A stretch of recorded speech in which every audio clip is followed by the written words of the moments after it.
In what became the most astonishing transformation in Riverbrook County's history, a chance encounter between a motorcycle gang and a combat-hardened veteran sparked a revolution that would redefine the meaning of brotherhood. A former Navy SEAL sniper who had traded his rifle for a tractor discovered that his most important mission would begin when the notorious Steel Vipers made the fatal mistake of threatening his sanctuary. But what began as a violent clash evolved into an unprecedented journey of healing, turning ruthless outlaws into guardians of the very land they once sought to corrupt. Before we jump back in, tell us where you're tuning in from. And if this story touches you, make sure you're subscribed, because tomorrow, I've saved something extra special for you. The morning fog rolled thick across the lavender fields as Marcus Sullivan worked methodically through his rows, his weathered hands moving with the same precision he once used to assemble his sniper rifle. 15 years as a Navy SEAL had taught him that attention to detail meant survival, whether in combat or agriculture. His 100-acre farm, nestled in the fertile valley of Riverbrook County, had become his refuge after the war. A place where the only explosions were the brilliant purple blooms that erupted each spring. "Morning, Sully." Sarah Chen's cheerful voice cut through the mist. The elderly Asian woman made her way down the dirt path, carrying her signature red-lacquered box of homemade dumplings. At 72, she moved with the grace of the Tai Chi master she'd been in her youth. "You're spoiling me again, Mrs. Chen." Marcus straightened up, wiping soil from his calloused hands. Catherine would have loved these. His voice softened at the mention of his late wife. "Someone has to make sure you eat properly," Sarah replied, setting the box on a nearby work table. "Besides, you're the only one who helps me maintain my medicinal herb garden. This year's county fair blue ribbon is mine." As they shared breakfast in comfortable silence, the distant rumble of motorcycles echoed through the valley. Sarah's face tightened with worry. "They're back. 4th time this month." Marcus remained calm, methodically finishing his dumpling. "The Steel Vipers are getting bolder. Sheriff Martinez says they've already forced 3 farms in Eagle County to close. They broke old Jim Wilson's arm when he refused to pay their protection fee. His family's worked that dairy farm for 4 generations." The motorcycles grew louder, their thunder drowning out the morning birdsong. Marcus helped Sarah gather her things. "You should head home. I'll handle this." "Marcus Sullivan, don't you dare let those thugs push you around," Sarah warned, but hurried toward her electric scooter. She'd barely turned onto the main road when 15 motorcycles roared up the gravel drive to Sullivan Farm, their chrome gleaming dully in the morning mist. Their leader, who went by Cobra, cut an imposing figure in black leather adorned with steel serpent emblems. His face, half hidden behind a thick beard, twisted into what passed for a smile as he surveyed the pristine lavender fields.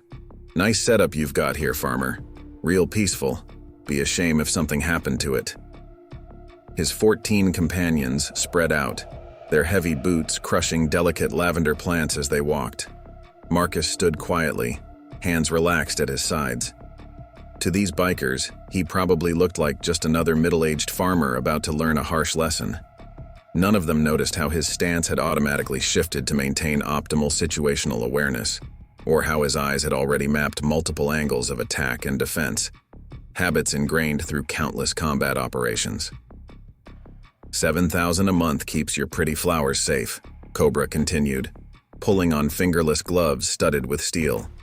"Otherwise," he kicked over a tray of Sarah's prized medicinal seedlings, "accidents happen." "Those were Mrs. Chen's heart medicine plants," Marcus said softly. His voice carried no threat, but something in his tone made 2 of the younger bikers exchange uncertain glances. Cobra didn't notice. "Oh, the old lady's herbs? Maybe we should pay her a visit too. Bet she's got some nice cash stashed away in that little house of hers." Marcus's eyes hardened slightly. Last chance to leave peacefully. After that, things get complicated. The bikers erupted in laughter. Cobra pulled out a heavy chain, wrapping it around his fist. "Boys, teach Farmer John here what happens when people don't respect the Steel Vipers." As a massive biker called Tank moved forward with a lead pipe, none of them realized that the peaceful farmer they were about to attack had spent years conducting close-quarters combat training with SEAL Team 6. They were about to learn that some flowers have thorns, and that they had made a terrible mistake in choosing Marcus Sullivan's farm as their target. The real question wasn't whether Marcus could handle 15 bikers. It was whether Riverbrook County was ready for the changes this confrontation would set in motion, and whether a man who had spent years trying to leave violence behind could find a way to create peace through strength once again. Tank moved first, swinging his lead pipe in a vicious arc aimed at Marcus's head. But 15 years of close-quarters combat training had taught Marcus that survival often depended on not being where the enemy expected. The pipe whooshed through empty air as Marcus pivoted with liquid grace, his movements economical and precise. Before Tank could recover his balance, Marcus struck, a quick series of precise hits that sent the massive biker crashing to his knees, gasping for air. The lead pipe hadn't hit the ground before Tank joined it, his eyes wide with shock. "What the hell?" A biker called Rattler charged forward, switchblade glinting in the morning light. Marcus moved like water, redirecting Rattler's momentum into a nearby irrigation trough. The big man surfaced, sputtering and confused, his leather vest soaked. Cobra's face contorted with rage. "Viper Fang, kill him!" The two remaining bikers pulled hunting knives, circling Marcus cautiously. They attacked together, expecting to overwhelm him. Instead, Marcus used their coordination against them, stepping between their attacks so they nearly stabbed each other. A series of precise strikes left both men disarmed and groaning on the ground. Cobra stared in disbelief as his crew lay scattered across the lavender field. "You're dead, farmer." He swung his chain in a deadly arc. Marcus caught it with one hand, his years of training evident in the fluid motion. "That's what the Taliban said too," Marcus replied calmly, yanking the chain and pulling Cobra off balance. They were wrong. The fight ended quickly after that.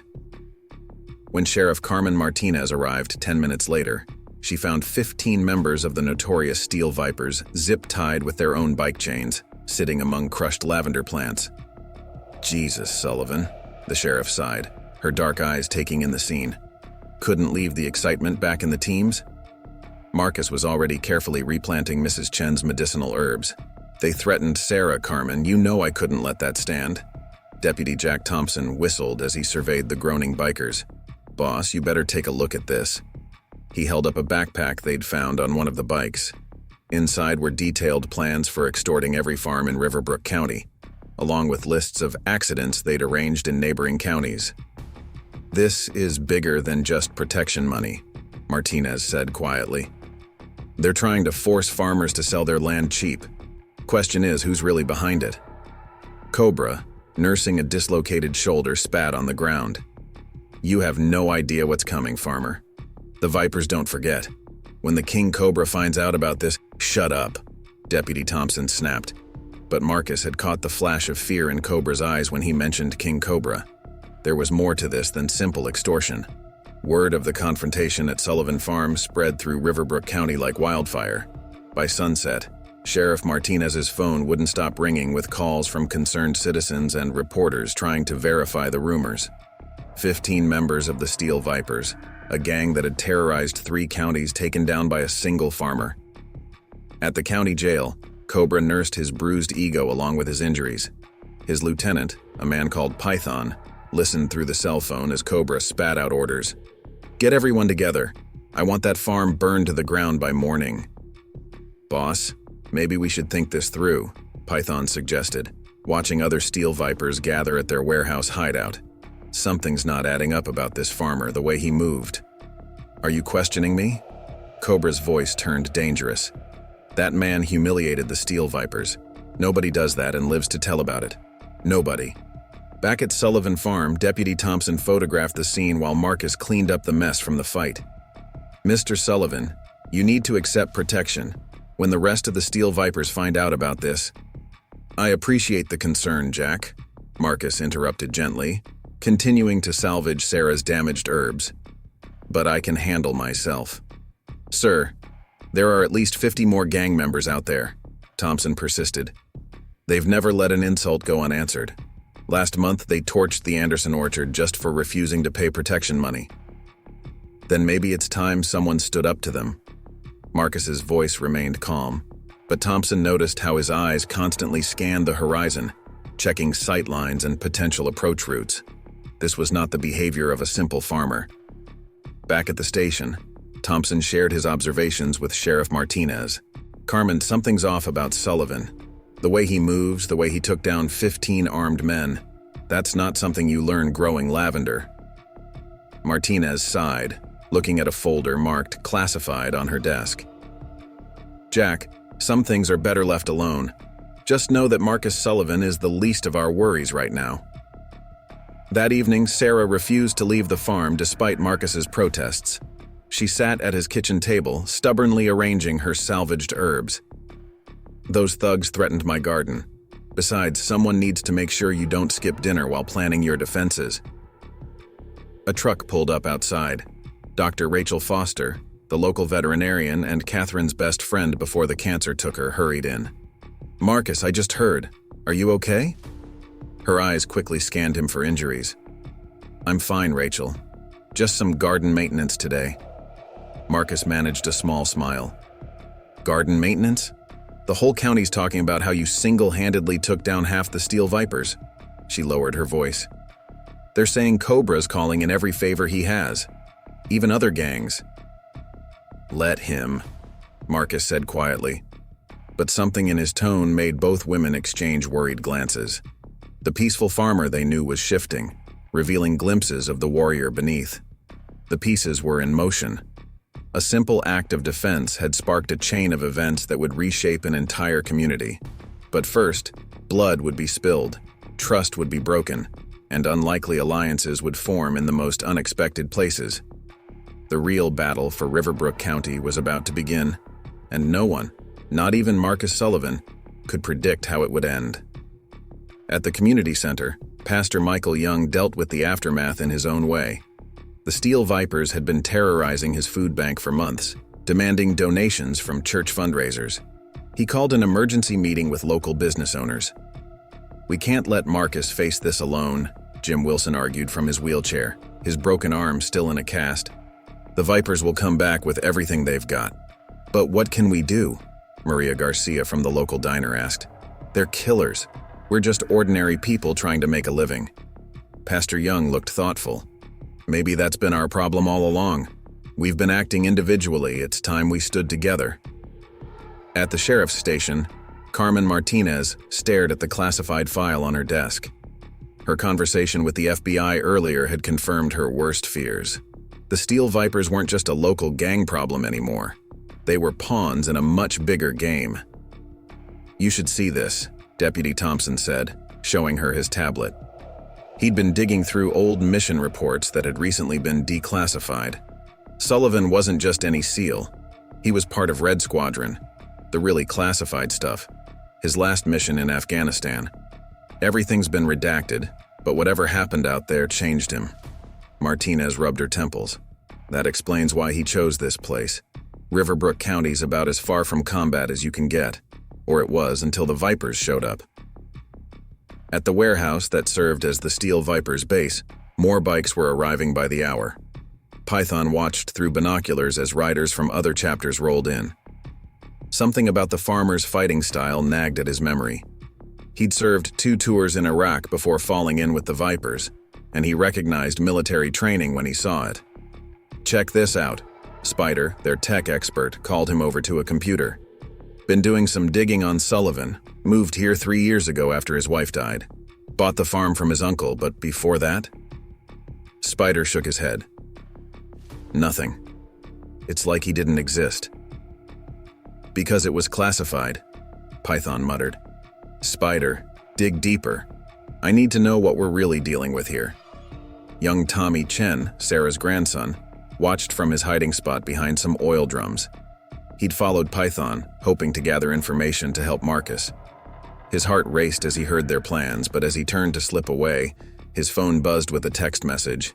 The sound echoed in the warehouse. "What was that?" Spider's head snapped up. "Check the perimeter." Tommy ran, his feet pounding on gravel. Behind him, motorcycles roared to life. The 16-year-old knew these back roads well. He'd spent summers mapping them for his gaming channel. But the bikes were faster. Headlights illuminated his path as the gang closed in. Just when Tommy thought he was done for, a familiar pickup truck appeared from a side road. The passenger door flew open. "Get in," Marcus commanded. Tommy dove into the truck as Marcus executed a perfect J-turn, throwing up a cloud of dust that blinded their pursuers. In the rearview mirror, Tommy watched the frustrated bikers pull up short. "How did you know?"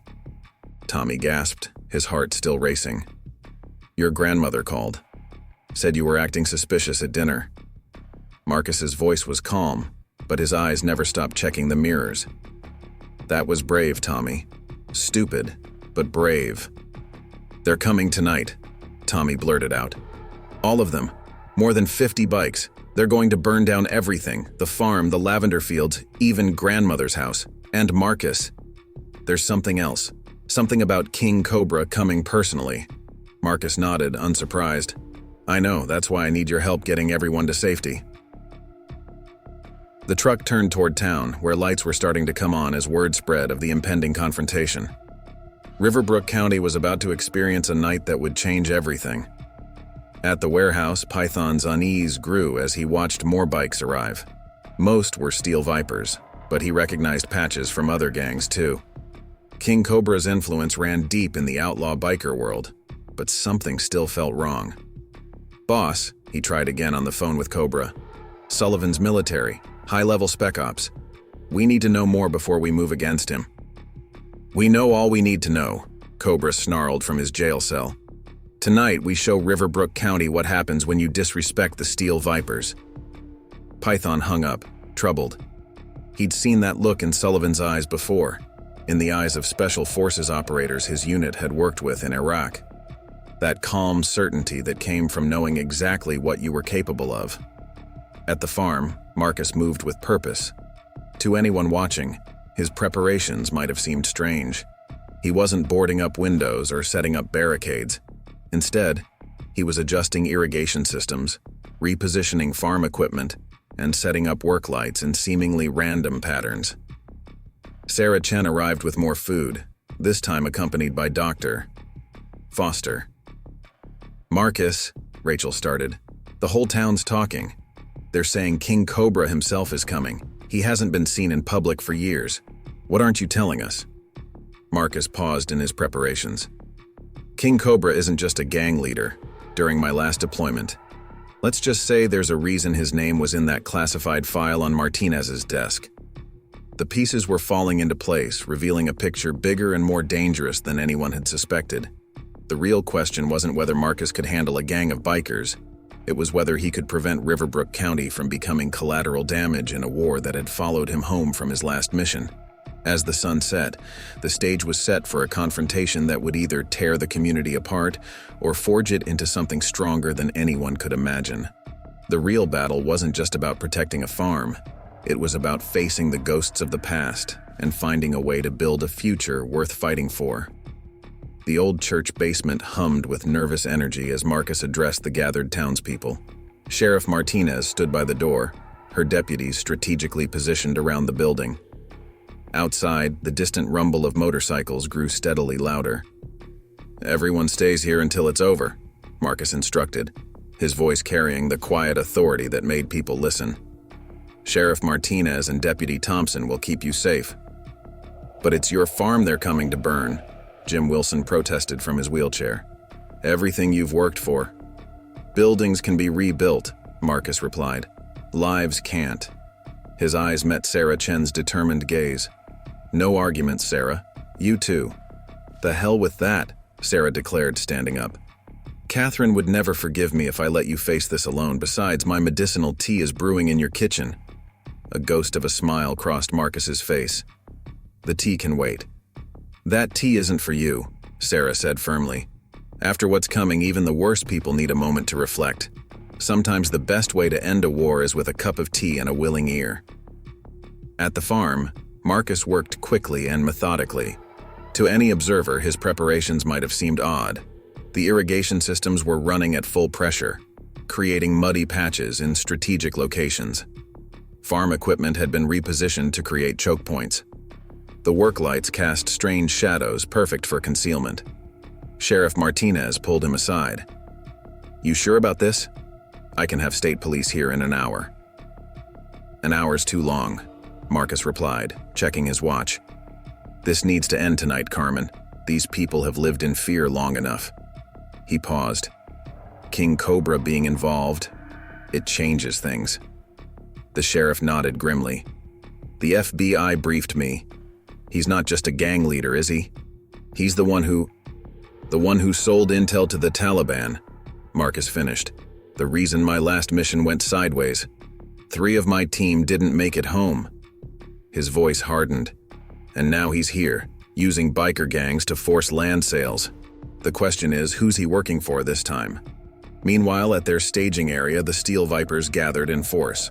Python watched as over 50 bikes assembled, the largest gathering of the gang he'd ever seen. But something felt off. Among the regular members, he noticed unfamiliar faces, riders who handled themselves too professionally to be ordinary bikers. Spider approached him quietly. "You need to see this." He showed Python his tablet. Dug deeper into Sullivan's background. Last mission in Afghanistan, his SEAL team was ambushed. Someone had leaked their position. 3 dead, 2 critically wounded. The leak was traced to a military contractor with connections to King Cobra, Python finished. "That's why he's really coming. This isn't about some farmer embarrassing the gang. Sullivan knows something." At the local diner, Maria Garcia was closing up when she noticed something strange. 3 men in expensive suits examining property maps of the county. They weren't bikers, but they seemed connected to what was happening.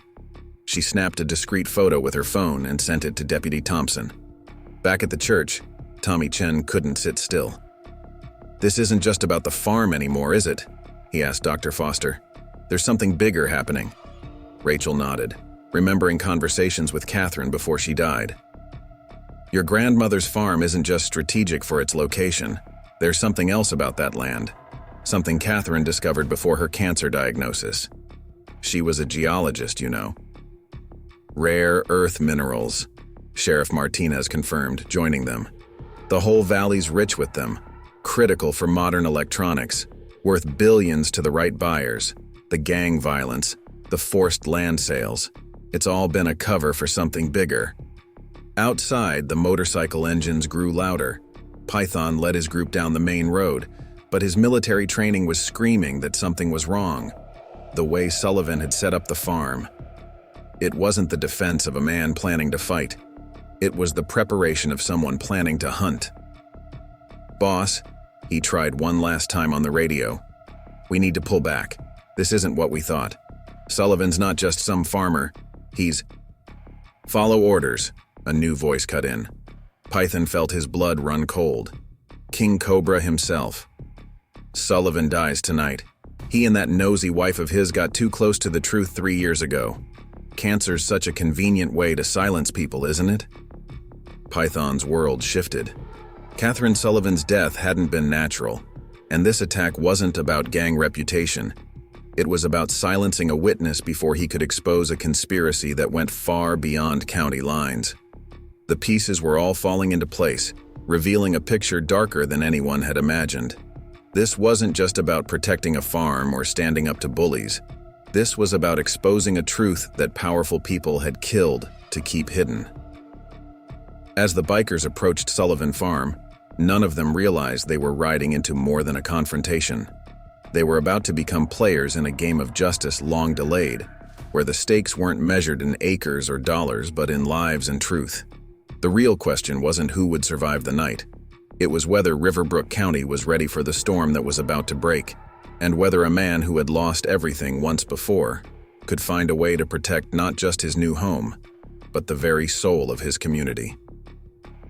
The first wave of bikers hit Marcus's carefully prepared kill zone exactly as he'd planned. Their bikes slipped in the mud from the overflowing irrigation systems, while the strategically placed work lights destroyed their night vision. More importantly, the lights created deep shadows where someone with Marcus's training could move unseen. Python, watching from a distance, recognized the tactics immediately. "He's using SEAL team sweep formations," he muttered. Then into his radio, "All units fall back. This is a trap." But it was too late. Marcus moved like a ghost through the darkness, his movements precise and economical. One by one, bikers found themselves disarmed and disabled by an opponent they couldn't see. Years of special operations experience merged with intimate knowledge of the farm's layout to create a perfect hunting ground. "Where is he?" someone shouted in panic. "He's picking us off." "Spread out," Python ordered, but that was exactly what Marcus wanted. Isolated targets were easier to neutralize. The sound of groaning bodies and zip ties being tightened echoed through the darkness. King Cobra's voice crackled over the radio. "Burn it. Burn it all." 3 bikers rushed toward the barn with gas cans, but when they tried to splash fuel, they found the cans filled with water. The real fuel had been quietly drained hours earlier. "Looking for these?" Marcus's voice came from the shadows. He held up a handful of gas caps. "Never leave your supply lines unprotected. Basic tactical error." Python recognized the voice behind him too late. A precise strike left him unconscious before he could turn around. When he came to, he found himself zip-tied next to 30 other bikers, all similarly subdued. "You know what your biggest mistake was?" Marcus asked quietly, addressing the captured gang members. "Not the extortion. Not threatening my farm." His voice hardened. "It was working for a man who sells out his own country, who gets good men killed for profit." In the darkness, Python saw something change in his fellow bikers' eyes. Many of them were veterans themselves. The word traitor carried special weight in their world. Sarah Chen appeared from the farmhouse carrying trays of her medicinal tea. Behind her, Dr. Foster helped distribute blankets to the subdued bikers. Despite being their prisoners, Marcus and the townspeople treated them with a dignity they hadn't expected. "Why?" Python asked, accepting a cup of tea. "Why not just kill us?" "After what we tried to do." "Because killing is easy," Marcus replied. "Building something better, that takes real strength." Suddenly, new headlights appeared on the horizon. But these weren't motorcycles. Black SUVs with tinted windows approached rapidly. "Right on time," Sheriff Martinez said, emerging from the shadows with her deputies. "FBI tactical team. Turns out your King Cobra has been on their radar for years. International arms dealing, intelligence trafficking, money laundering through forced land acquisitions." The SUVs disgorged heavily armed federal agents, but they weren't alone. With them came 3 men in suits, the same ones Maria Garcia had photographed in her diner. "Marcus Sullivan," one of them called out. "Been a long time since Afghanistan." "Not long enough, Richards," Marcus replied coldly. "Still selling military intel to the highest bidder?" The man called Richards smiled, pulling out a badge. "Actually, I'm here to arrest you. These fine gentlemen," he gestured to the other suits, "will testify that you assaulted innocent businessmen conducting legitimate land negotiations." "I don't think so," Tommy Chen's voice rang out. The teenager emerged from his hiding spot holding up his phone. "I've been live streaming everything, including what you just said about Catherine's death. 50,000 people are watching right now." Richard's face contorted with rage. He reached for a concealed weapon, but Marcus was already moving. The fight was brief and decisive. When it ended, Richards and his associates were face down in the mud, and Sheriff Martinez was reading them their rights. "We've been building this case for months," she explained to the stunned bikers. "Marcus's retirement here wasn't an accident. We needed proof of how high this conspiracy went. You were all just pawns in a bigger game." Python looked around at his fellow gang members, seeing the same realization in their eyes. They'd been used, manipulated into terrorizing innocent people to help cover up international crimes. "What happens to us now?" he asked quietly. Marcus studied the subdued bikers thoughtfully. "That depends. Your skills, your brotherhood, they could be used for something better. This community needs protecting. Not from imaginary threats used to extort them, but from real ones." "Like the men who killed your wife?" Python asked. Marcus nodded. "Catherine discovered what they were really doing with the land surveys. They silenced her, but they couldn't hide the truth forever. Now you all have a choice to make." Sarah Chen, still serving tea, spoke up. "Sometimes the strongest medicine is the chance to make things right." As dawn broke over Sullivan Farm, The FBI led Richards and his conspirators away. King Cobra, tracked through Python's radio communications, was arrested trying to flee the country. But it was what happened next that would truly change Riverbrook County forever. Python, looking at his fellow bikers, stood up, despite his restraints. "I served 2 tours in Iraq," he said. "Most of us here are veterans. We fell in with the wrong crowd, lost our way. But maybe," he looked at Marcus, "maybe it's time we found a new mission." The sun rose on a changed landscape. The night that was meant to destroy Sullivan Farm had instead planted the seeds of something unprecedented. The question wasn't whether these men could change. It was whether Riverbrook County was ready for the transformation about to begin. Inside the warmly lit barn, the captured steel vipers sat in an unusual silence, their fight replaced by contemplation. The smell of Sarah's herbal tea mingled with motor oil and freshly cut lavender. Marcus moved among them, not as a captor, but as something else entirely, checking their injuries, offering water, and most surprisingly, asking questions. "3rd Battalion, 1st Marines?" Marcus asked one of the younger bikers, noticing his faded tattoo.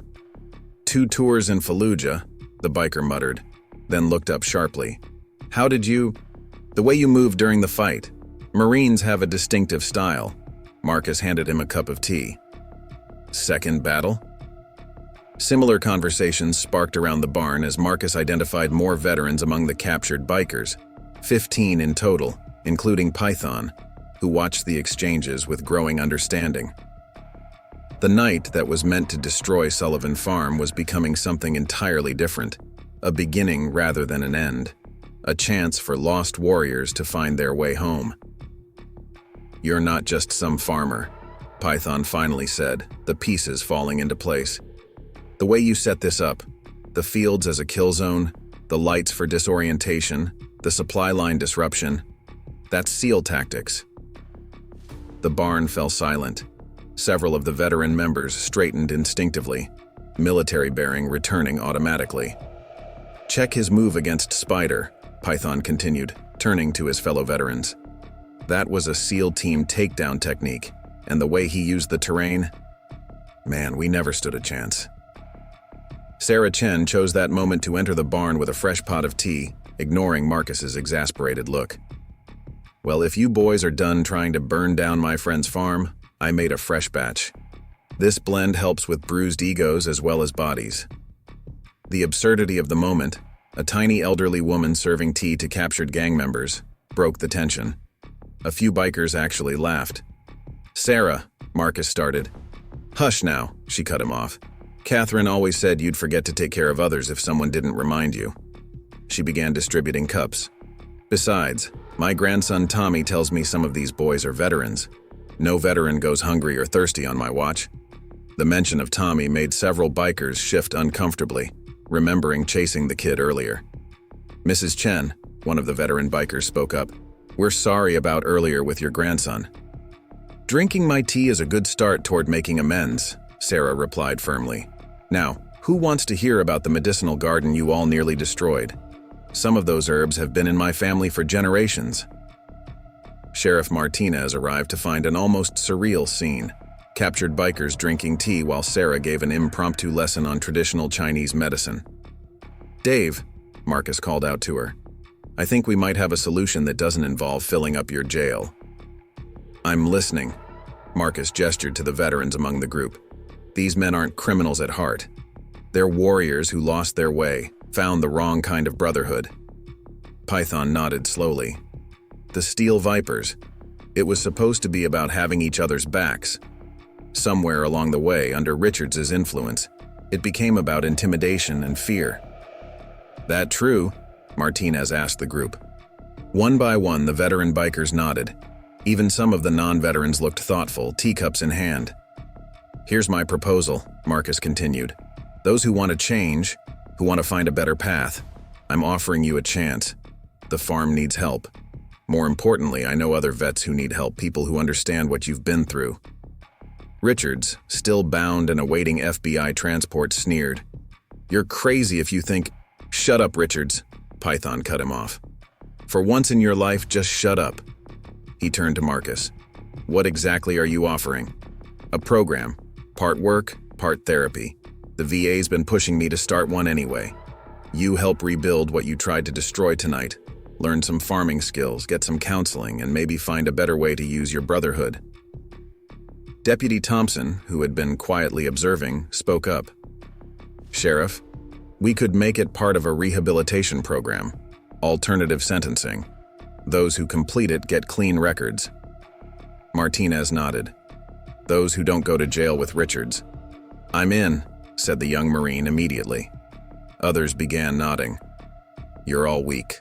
Richards tried to stand but couldn't with his hands secured. The Steel Vipers aren't some therapy group. No, Python agreed. We were supposed to be brothers, and we forgot what that means. He faced Marcus. If you're serious about this offer, I know some other vets who could use it too. Guys who haven't fallen in with us yet, but they're close. Dr. Foster arrived to check on the injured bikers. Marcus, she said quietly, Catherine would be proud of this. It's exactly what she would have done. The mention of his late wife made Marcus pause. Catherine had always believed in second chances. It's why she'd supported his dream of turning the farm into a place of healing, before she discovered the truth about Richards' operation and paid the ultimate price. As the night wore on, plans began taking shape. Sheriff Martinez made calls to the DA's office, Dr. Foster offered to coordinate with VA counselors, and Sarah simply kept pouring tea as if this was the most natural thing in the world. You know, Python said as the sun began to rise, we need a new name. Can't keep Steel Vipers if we're going to change. How about the Lavender Legion? Tommy suggested, having snuck back to the farm despite his grandmother's protests. The former bikers groaned, but there were smiles behind their objections. Something had shifted during that long night in the barn. A new kind of brotherhood was taking root, nourished by Sarah's tea and Marcus's quiet understanding. None of them could have predicted how this strange night would transform not just their lives, but the entire community of Riverbrook County. The war that everyone expected had instead become something far more powerful, a chance for redemption. And it all started because one former Navy SEAL believed that even the hardest hearts could change when given the right soil in which to grow. 1 week after the confrontation at Sullivan Farm, the morning quiet was broken by the rumble of motorcycles. But this time they came not to destroy, but to rebuild. Python led a group of 20 former Steel Vipers up the gravel drive, their bikes gleaming in the early sun. Still can't believe we're doing this, Spider muttered, looking uncomfortable without his usual leather vest. Better than jail, Tank reminded him, eyeing the federal agents still monitoring Richards' warehouse. Word had spread about how the former military contractor had used the gang to facilitate international crimes, and the FBI investigation was expanding daily. Marcus stood waiting by the barn, his posture relaxed but alert. Glad you made it. Hope you all had breakfast. Mrs. Chen sent us with these. Python held up a basket. Said something about growing boys needing proper nourishment before hard work. The first task was clearing the damaged lavender fields. The men worked under Marcus's guidance, learning that farming required as much precision and discipline as any military operation. See these lavender plants. Marcus demonstrated proper transplanting techniques. The roots tell you everything. Just like in combat, you need to read the signs, understand what's beneath the surface. By mid-morning, Dr. Foster arrived to set up the first counseling session in the converted barn office. Who's first? She asked, clipboard ready. The men exchanged nervous glances until Python stepped forward. Guess that's me. Lead by example, right? As Python disappeared into the office, Deputy Thompson pulled up in his patrol car. He'd been assigned as liaison for the rehabilitation program. How's it going? Better than expected, Marcus replied, watching Tank carefully showing Tommy how to check soil pH levels. They're warriors at heart, just needed a new mission. The local news crew showed up around noon, drawn by the unusual sight of former gang members working a farm. Marcus kept them at a distance but allowed a few photos. These men deserve privacy while they rebuild their lives, he told the reporters firmly. As the men worked the land, stories began to emerge. Spider had been a military intelligence specialist before PTSD drove him to the gang. Tank had lost his family to divorce after 3 tours left him unable to readjust to civilian life. Each had sought brotherhood in the Steel Vipers, finding temporary relief in violence and intimidation. "It's strange," Python commented during a water break. "In the gang, we thought we were free, but we were just building another prison." That afternoon, Jim Wilson arrived from his dairy farm, his broken arm still in a cast. Everyone tensed, remembering they were the ones who'd hurt him, but Jim just wheeled himself up to Tank. "Heard you used to be a mechanic," he said gruffly. "My milking equipment's been making a noise. Want to take a look?" More community members began stopping by. Maria Garcia, whose diner had once been targeted by the Steel Vipers, brought lunch. "My father always said hungry men can't think straight," she declared, setting up an impromptu feast in the barn. The former bikers were bewildered by the acceptance. "Why are they doing this?" Spider asked Marcus quietly. "Because that's what community means," Marcus replied. "When I came back from my last tour, this town helped me heal. Now it's your turn." As evening approached, Sarah arrived with more food, accompanied by Rachel Foster. "The hospital board wants to help," Rachel announced. "We're organizing a fundraiser for the Veteran Rehabilitation Program." "Never thought I'd see the day," Sheriff Martinez commented, watching her deputies chat with former gang members about community policing. "You sure about all this, Marcus?" "They're not bad men, Carmen," Marcus replied, remembering his own struggles after leaving the SEALs. "Sometimes the hardest part of war is coming home." The sheriff nodded thoughtfully. "Richards' trial starts next week. His corporate backers are looking at serious time, but the DA's agreed to alternative sentencing for anyone who completes your program." As the sun set, the men prepared to leave. They'd accomplished more in one day than any of them expected. The damaged fields were cleared, new lavender planted, and the first counseling sessions completed. "Same time tomorrow?" Python asked, wiping sweat from his face. "Be here at dawn," Marcus confirmed. "And Python, tell the others, the ones still on the fence, doors open if they want help." That night, after everyone had gone, Marcus sat on his porch with Sarah, sharing tea. "Catherine would be so proud," Sarah said softly. This was her dream too, wasn't it? Making the farm a place of healing? Marcus nodded, looking out over the fields where former enemies had spent the day learning to create rather than destroy. She always said everyone deserves a second chance. "Well," Sarah stood, gathering her empty basket. "I'd say you're off to a good start. Those boys remind me of you when you first came home. Lost, angry, needing purpose." "They're good men," Marcus said. "Just need someone to remind them of that." As Sarah drove away, Marcus checked his phone. 5 more former Steel Vipers had texted asking to join the program, and Jim Wilson had sent a message about hiring 2 of them at his dairy farm. The seeds of change had been planted. Now they just needed time to grow. But as Marcus watched the sunset, he couldn't shake the feeling that their troubles weren't over. Richards had connections, powerful ones, and somewhere out there, the people who had really ordered Catherine's death were still free. The question wasn't whether the former bikers could change. It was whether their newfound brotherhood would be strong enough to face the storms that were still to come. 2 weeks into the rehabilitation program, trouble arrived in the form of 40 motorcycles roaring into Riverbrook County. The Black Scorpions, a rival gang from the next state, had caught wind of the Steel Vipers' apparent weakness. Marcus was teaching a group of veterans about irrigation systems when Python rode up fast to the farm. "We've got problems," Python announced, killing his engine. "Big ones." "Black Scorpions?" Marcus asked calmly, though his eyes had already started scanning the horizon. "They're at Wilson's dairy farm right now, threatening Tank and Spider. Word got out about our change in management." At Wilson's dairy farm, Tank and Spider were facing down the Black Scorpion's leader, a giant of a man known as Razor. Both former Steel Vipers had been working legitimate jobs there for a week, helping modernize the milking equipment. "Look at you two," Razor sneered, knocking over a toolbox. "Playing farmhand, drawing honest paychecks. Steel Vipers turned into steel puppies." "Leave it alone, Razor." Tank warned, his hand steady despite the tension. We're done with that life. Nobody's done until we say they're done. Razor knocked over a milk canister. Richards might be in jail, but you still owe us protection payments from his deals. Jim Wilson wheeled himself out of his office, his healing arm still in a cast. This is my property. Get out before I call the sheriff. Razor laughed. Call whoever you want, old man, by the time they get here.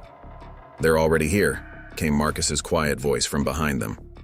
The Black Scorpions turned to find Marcus standing there, accompanied by Sheriff Martinez and Deputy Thompson. Behind them, trucks and cars were pulling up, carrying more former Steel Vipers and townspeople. This isn't your business, farmer, Razor growled. Actually, it is. Marcus stepped forward. These men work for Jim. Jim's a friend. That makes it my business. Razor looked around at his gang. 40 of us, one of you. I like those odds. You might want to check your math, Sheriff Martinez commented as more vehicles arrived. Former Steel Vipers who joined the rehabilitation program were pulling up, along with dozens of townspeople. Even Sarah Chen was there, though she'd traded her wooden spoon for a much more intimidating rolling pin. This is what you left the Vipers for? Razor taunted Tank and Spider. Playing farmer with some local hero? No, Tank replied, standing straight. We left because we found something better than fear. We found purpose and community. Spider stepped forward, moving to stand beside Marcus. And family. Razor's face darkened. You're dead. All of you. He reached inside his jacket. What happened next became another Riverbrook County legend. Before Razor could draw his weapon, Marcus moved with the liquid speed that had made him legendary in the SEALs. The giant biker found himself disarmed and face down on the concrete. Now, Marcus said conversationally, maintaining his hold on Razor, we're going to have a civilized discussion about territory and respect. The Black Scorpions reached for weapons but froze as Sheriff Martinez's deputies emerged from strategic positions, weapons ready. More importantly, they found themselves surrounded by determined townspeople and reformed bikers standing shoulder to shoulder. See, here's the thing, Marcus continued, his voice carrying to everyone. Riverbrook County isn't just some territory to be carved up. These people aren't marks for your protection racket. They're my friends, my family. Our family, Python corrected, stepping forward. The other former Steel Vipers nodded. So you have two choices, Marcus went on. Leave now and spread the word that Riverbrook County is off limits, or, he applied slightly more pressure, making Razor gasp. We can continue this discussion at the sheriff's station. Your call. For a tense moment, no one moved. Then one of the Black Scorpions gunned his bike and took off. Others followed quickly. Within minutes, only Razor remained. Okay, Razor wheezed. We're gone. Riverbrook County's yours. No, Marcus corrected, helping him up but maintaining a firm grip. Riverbrook County belongs to its people. Remember that. As the Black Scorpions retreated, Jim Wilson approached Tank and Spider. Well, boys, that was an exciting lunch break. Now about that milking equipment you were calibrating. The casual return to normalcy broke the tension. People began dispersing, though many headed to Sarah's house. She'd announced an impromptu celebration dinner. That evening, the farm's barn was packed. Former enemies sat together, sharing Sarah's cooking while Dr. Foster led a group therapy session. The Black Scorpion's appearance had shaken some of the veterans, bringing up old traumas. I almost went for a weapon, Spider admitted during the session. Pure instinct. But you didn't, Marcus reminded him. You chose a different path. That's what matters. Sheriff Martinez, enjoying Sarah's dumplings, pulled Marcus aside. Word spreading about your program. Got calls from 3 other counties asking how to set up something similar. It's not my program, Marcus replied. It belongs to everyone here. These men, this town, they're doing the real work. Looking around the barn, Marcus saw Tank teaching Tommy about engine maintenance while Sarah supervised. Python was discussing plans for a veteran-run security company with Jim Wilson. Pastor Young was organizing a community garden project with Maria Garcia. You know, Deputy Thompson commented, joining them. When you took down Richards and the Steel Vipers, I thought that was impressive. But this, he gestured at the scene before them. This is the real victory. Late that night, after everyone had gone home, Marcus sat on his porch steps. The confrontation with the Black Scorpions had proven something important. The changes in these men were real. When tested, they'd chosen their new community over their old ways. Python appeared out of the darkness, taking a seat beside him. Hell of a day. Could have gone badly, Marcus acknowledged, but it didn't. Because you showed us there's something worth fighting for besides ourselves. Python paused. The others wanted me to ask you something. We've been talking about a new name for our group. The next morning's gathering at Sullivan Farm became a milestone. The former Steel Vipers had assembled in the barn, which now served as their unofficial headquarters. Valley Protectors, Python announced. That's what we want to call ourselves. He gestured to their new patches. Simple black vests with no flashy logos or threatening symbols. Just the words, Valley Protectors, with a lavender sprig. These plants, Python explained, touching his new patch. They're not just crops, they're symbols of healing. Mrs. Chen taught us that. And this valley. It gave us roots when we needed them most. Deputy Thompson, present for the announcement, nodded approvingly. It's official then.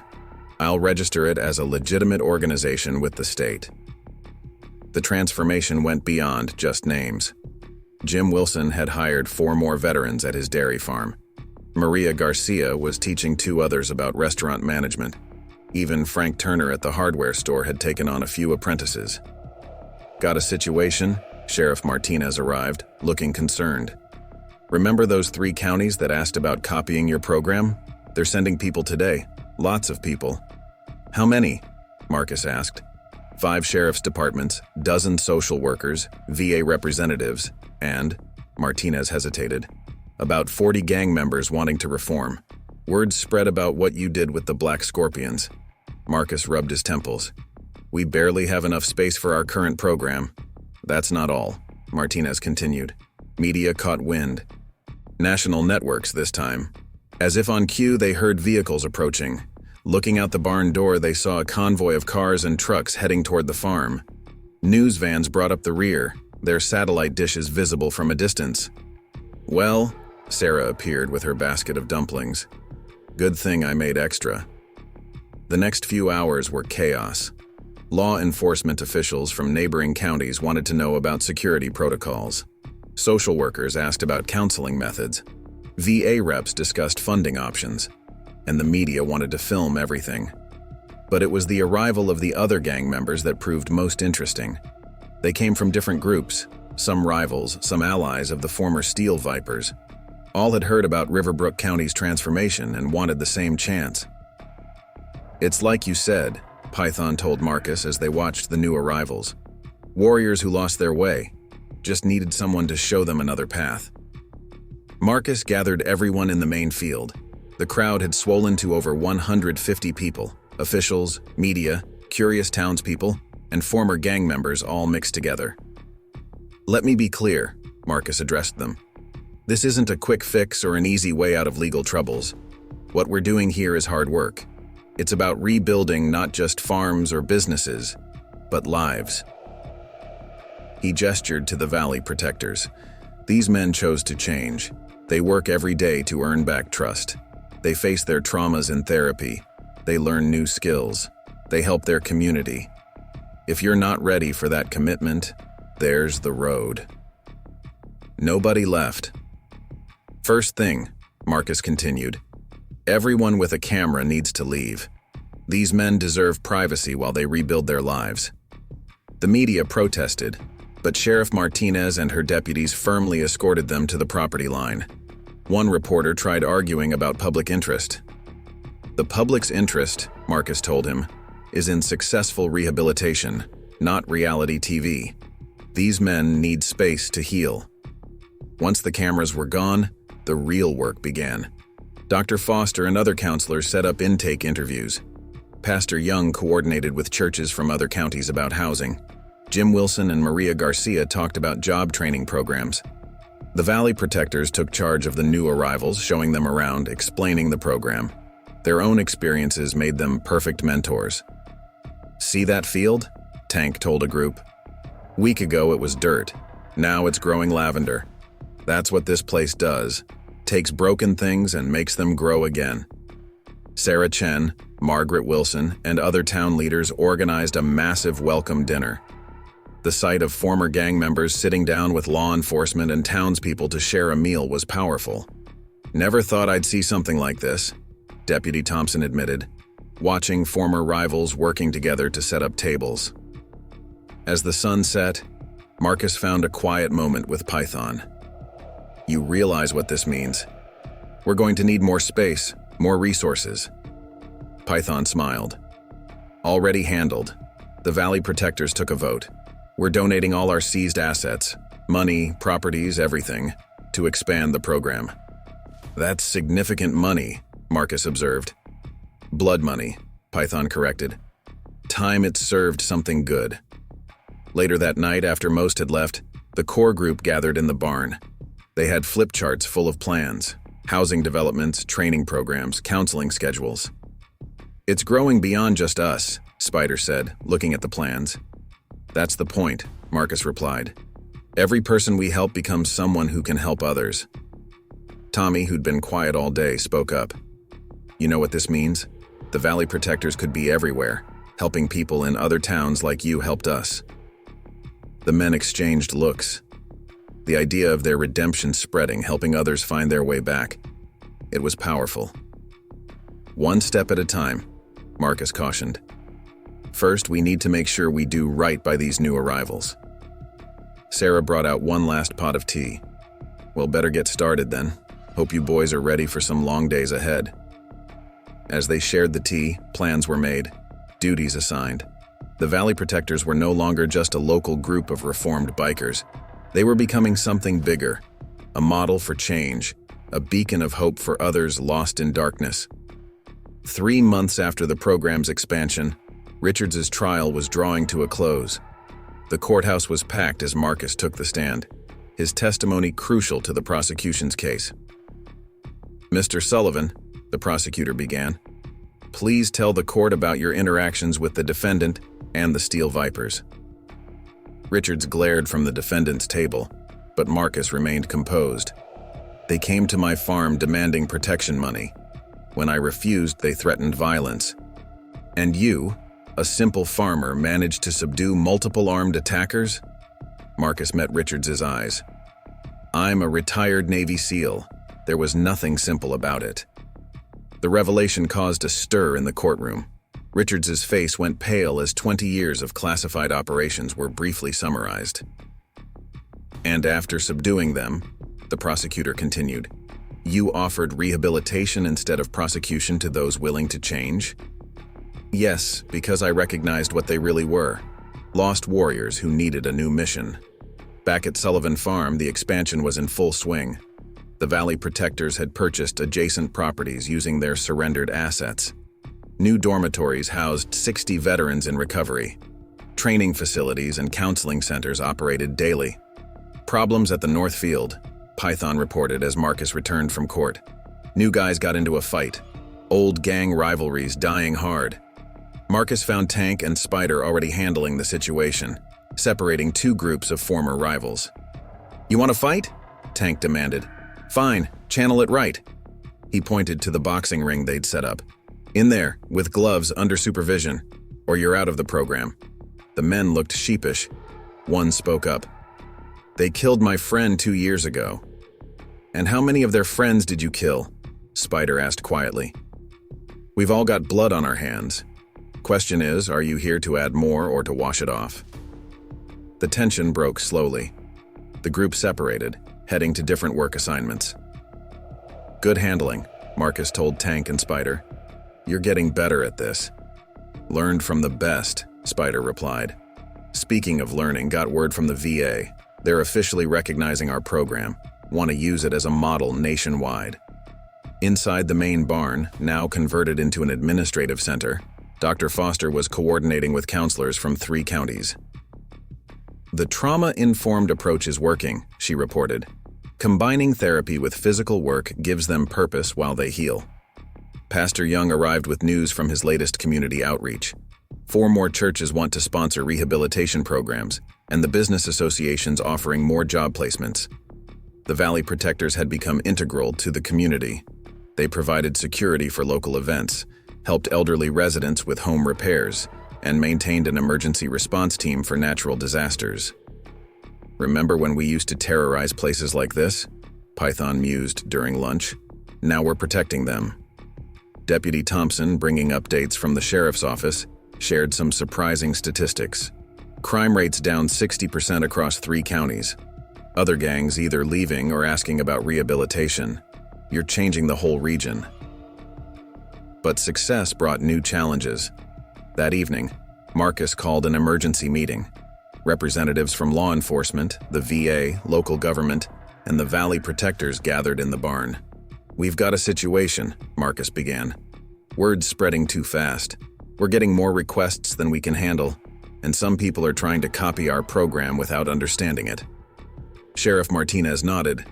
"Got reports of 3 rehabilitation programs that are just scams, using our name to steal money from desperate families. Plus," Python added, "other gangs are pretending to reform just to gather intelligence. Had to turn away 10 guys last week who were obviously plants." "We need structure," Dr. Foster suggested. "Official certification, training for program leaders, quality control." The discussion lasted hours. Plans were made to formalize the program, create training protocols, and establish verification systems. The Valley Protectors would become trainers, teaching other communities how to properly rehabilitate former gang members. "It's not just about giving people second chances anymore," Marcus explained. "It's about doing it right. One failure could destroy everything we've built." Tommy, who'd become the program's unofficial photographer, showed them his latest pictures. Former enemies working together, veterans healing, communities transforming. "You know what I see?" Sarah asked, looking at the photos. "I see hope. These men aren't just changing themselves, they're showing others it's possible." Late that night, after everyone left, Marcus walked his fields. The once quiet farm had become a beacon of transformation. But with Richard's sentencing approaching and copycats threatening their work, bigger challenges lay ahead. Python joined him on his walk. "Richards' lawyer approached me.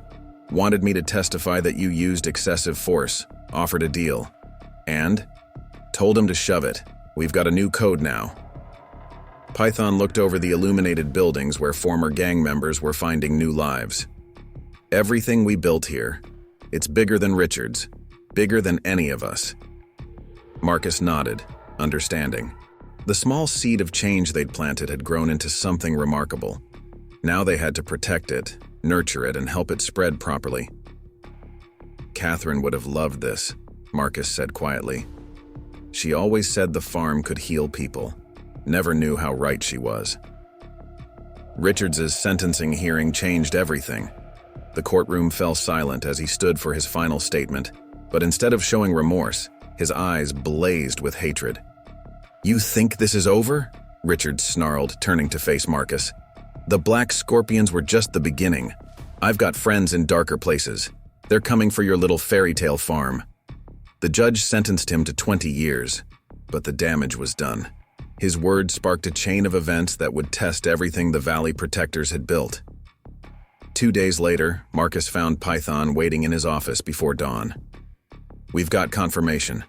Richards wasn't bluffing. The Ghost Riders are mobilizing." Marcus's expression hardened.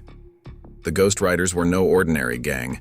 They were an international criminal syndicate with connections to arms dealing and human trafficking.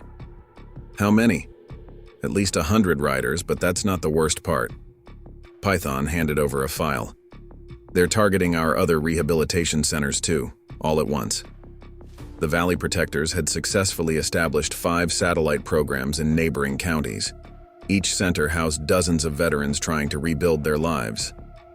Sheriff Martinez called an emergency meeting. Law enforcement representatives from 6 counties crowded into the barn alongside Valley Protector leaders. "Intel suggests coordinated attacks," Martinez reported. "They want to destroy everything you've built. Show everyone that rehabilitation is a fool's dream." "Let them come," Tank growled, but Marcus raised a hand. "This isn't about fighting," Marcus said. It's about protecting what we've built. These men trusted us with their second chances. We won't let them down." Dr. Foster spoke up. "We have 92 veterans in active rehabilitation across all centers. Many are still dealing with PTSD. A violent confrontation could undo months of therapy, not to mention the community support we'd lose if this turns into a war. We need to evacuate the satellite centers," Marcus decided, studying the map they'd spread across the table. "Bring everyone here." "That's over 200 people counting staff and family," Pastor Young noted. "Where will we put them?" "The summer camp," Sarah suggested from the doorway. Everyone turned. No one had heard her arrive. "It's empty this season. Plenty of cabins, good security setup. My construction crews can fortify it," Jim Wilson offered. "Got lumber and materials ready to go." The Valley Protectors moved with military precision. Within hours, convoys of trucks were discreetly relocating rehabilitation program members. Local businesses provided supplies. Community members opened their homes. Marcus coordinated from the farm, which had become their command center. He watched as former enemies worked together, helping families evacuate, securing properties, establishing communication networks. "Never thought I'd see scorpions and ravens working together," Spider commented, referring to two formerly rival gangs whose members had gone through rehabilitation. "They're not scorpions or ravens anymore," Python replied. "They're Valley Protectors now." By nightfall, the evacuation was complete. The summer camp had been transformed into a fortified sanctuary. Local law enforcement established perimeters. The Valley Protectors set up patrol routes, but Marcus knew this was just the beginning. "They'll try to draw us out," he told the leadership team. "Make us look like the aggressors. Turn the community against us." "Already starting," Deputy Thompson reported, checking his phone. "Social media's lighting up with rumors. They're painting us as a rival gang, saying we're the ones causing trouble." "Time to show them who we really are," Marcus decided. The next morning, the Valley Protectors launched Operation Community Shield. Teams of reformed veterans wearing their new uniforms began providing free security for local businesses. Others helped elderly residents with home repairs. Medical teams offered free checkups in underserved areas. Local media covered their efforts. Testimonials poured in from families whose lives had been changed by the rehabilitation program. Churches and civic groups publicly endorsed their work. "See what you did?" Sarah told Marcus, watching the news coverage. "You didn't just teach them to fight differently. You taught them to live differently." But the Ghost Riders weren't finished. That evening, 3 suspicious fires broke out across town.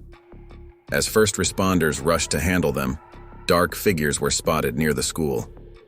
The Valley Protectors were ready. Teams of reformed veterans, coordinating with police, intercepted the would-be bombers before they could plant explosive devices. The attackers were caught on camera, proving the Ghost Riders were targeting innocent civilians. "They're trying to terrorize the community," Sheriff Martinez said during their nightly briefing. "Make people too afraid to support us." "Then we'll show them what real strength looks like," Marcus replied. That night, as thunder rolled across the valley, Marcus stood watch at the farm. The calm before the storm felt familiar. He'd experienced it many times during his SEAL missions. Python joined him on patrol. "You know, when I was with the Vipers, I thought strength meant making people fear you. Now I understand. It's about making them trust you." Lightning illuminated the valley, and with it hundreds of headlights approaching from multiple directions. The Ghost Riders had arrived.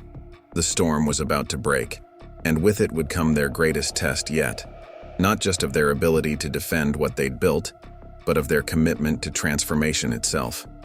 The question wasn't whether they could win a fight. It was whether they could win without becoming what they once were. The hundreds of approaching headlights cast an eerie glow across Riverbrook Valley. Marcus watched from his tactical position as the Ghost Riders surrounded the area. Their numbers were even greater than intelligence suggested, at least 200 bikes. "All units, check in," Marcus spoke quietly into his radio. "Summer camp secure," Tank reported. "All rehabilitation members safe." "Town perimeter covered," Spider confirmed. Police and valley protectors in position. Emergency services standing by, Deputy Thompson added. The Ghost Riders' leader, a man known only as Reaper, pulled up to the farm's main entrance. Unlike Richards's brash aggression or Razor's crude intimidation, Reaper carried himself with cold calculation. His leather cut bore no patches except a simple skull wrapped in chains. "Sullivan," Reaper's voice boomed across the property. "Come face your judgment." Marcus stepped into the light alone, his casual stance betraying none of the combat readiness beneath. "Kinda dramatic, don't you think?" "You've undermined everything we stand for," Reaper snarled, "turning warriors into farmers, making predators into prey." "No," Marcus replied calmly. "I helped lost men find their way home. Big difference." Reaper signaled, and his riders revved their engines threateningly. "Last chance, shut down your program, send our people back, or we burn everything." "Your people?" Marcus raised an eyebrow. "They're not property, they're men who chose a better path." "Then you choose war." "Actually," Marcus smiled slightly, "I choose this." Suddenly, lights blazed on all around the valley. The Ghost Riders found themselves surrounded not by police or armed forces, but by the community itself. Hundreds of townspeople stood shoulder to shoulder with the valley protectors. Farmers on tractors blocked escape routes. Church buses created barriers. Construction workers manned impromptu barricades. But the real surprise came from within the Ghost Riders' ranks. Dozens of riders suddenly pulled away, removing their colors to reveal valley protector uniforms underneath. Reaper's eyes widened as he realized the truth. They'd infiltrated his own organization with rehabilitated members. "Your own people chose us," Python emerged from the shadows, "because we offer something you never could. Redemption." Reaper reached for a weapon, but Marcus moved with lightning speed, disarming him effortlessly. "Not happening. Not here." More Ghost Riders began removing their colors. They'd seen the success stories, heard about second chances. Some had family members in the rehabilitation program. The fearsome army was dissolving before their eyes. "This is what strength really looks like," Marcus addressed the remaining riders. "Not fear, not violence, but community." "And dumplings," Sarah's voice carried from the porch where she stood with her ever-present basket. "Change always goes better with food." The tension broke. Several Ghost Riders actually laughed. They'd heard about Sarah's legendary cooking through the rehabilitation grapevine. "You have a choice," Marcus continued. "Stay and fight against an entire community ready to defend its own, or," he gestured to the Valley Protectors, "join us. Find a better way." Reaper, his power visibly crumbling, made one last desperate move. "Anyone who turns code is dead. We hunt you down like—" A new voice spoke from behind the townspeople. "Like you hunted me?" Richards's former lieutenant stepped forward. "I've been undercover in your organization for weeks. Got enough evidence to take down your entire operation." Sheriff Martinez stepped forward, holding up a flash drive. "Including your connections to 3 international crime syndicates. FBI is very interested." Reaper's face went ashen. More riders began removing their colors. "Face it," Marcus said quietly. "Your way is finished. The only question is whether you're smart enough to change with the times." What happened next would be talked about for years in Riverbrook County. As dawn broke over the horizon, nearly 150 former Ghost Riders stood in line at the farm, turning in their colors, signing up for rehabilitation. Reaper and his few loyal followers were arrested without incident, their criminal empire collapsing as evidence was revealed. Tommy, recording everything on his phone, captured the moment perfectly. Former enemies sharing Sarah's dumplings, townspeople helping newcomers fill out registration forms, Valley Protectors welcoming their former rivals as brothers. "This is crazy," Spider said, watching the scene. "A year ago, we were terrorizing towns like this." "Not terrorizing," Marcus corrected. "Transforming them, and ourselves in the process." As news spread of what happened in Riverbrook County, requests for help poured in from across the country. Law enforcement agencies, veterans groups, and communities struggling with gang violence all wanted to learn from their success.